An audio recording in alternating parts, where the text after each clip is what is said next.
Hi everyone, this is Kara from Wildflower Studio. I'm here to do the tarot tip of the day. Shuffle these cards up a bit. Oh, and my big one just fell out. All right. Queen of Swords, which is very cool because the first card of the day that we did was the Queen of Wands. Yesterday was the Queen of Pentacles, and today is the Queen of Swords. So it's the week of the Queen, it seems. Okay, so the Queen of Swords is all about wisdom and clarity. She generally speaks of an older woman who has lived life and has been able to accumulate a lot of experiences to help her be in this more balanced place. Emotional intelligence is a strong suit for her. She's very honest. She's very direct, unbiased. She communicates well. And above all else, she seeks truth. So once again, the Queen of Swords is being logical. She watches over her kingdom calmly. So she, in everyday life, she's a woman that, with the chaos of life surrounds her, she's able to center herself and still be able to help others and help herself. Like I said yesterday, I'm more of a Queen of Wands. So I strive in these areas. These are areas that I still work on. Avoiding gossip. She shows up and she asks us to avoid getting involved in gossip and to be very clear in our intentions and in our words. In love, it speaks of someone, if you are in a relationship, it speaks of being in a relationship with someone who knows what they want, whether it's good or bad, they know what they want. If you're single, it speaks either of having somebody that meets your expectations coming to you soon, but it also speaks of not being able to keeping things in, keeping your emotions in, and not being direct and not being open with your emotions. So that creates difficulty in maintaining a healthy relationship. In finances, it suggests that it's a good time to invest, do some investments, because that is more of a fact-based decision process. It doesn't really ask us for our emotions.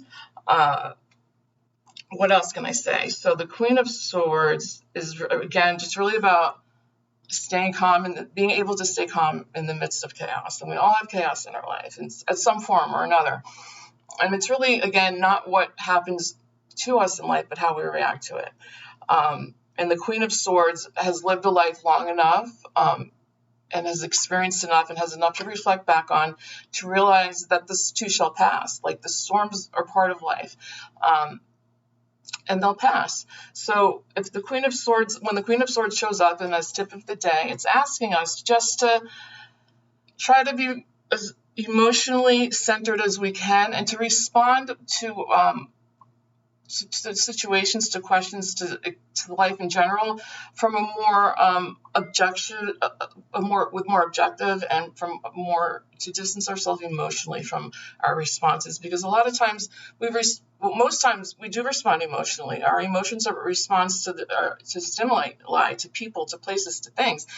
Two people can be in the same room and have completely, entirely different days, but have the same experiences physically and surrounding them, because it's the story that we tell ourselves in our head. It's the experiences that we're having in our head.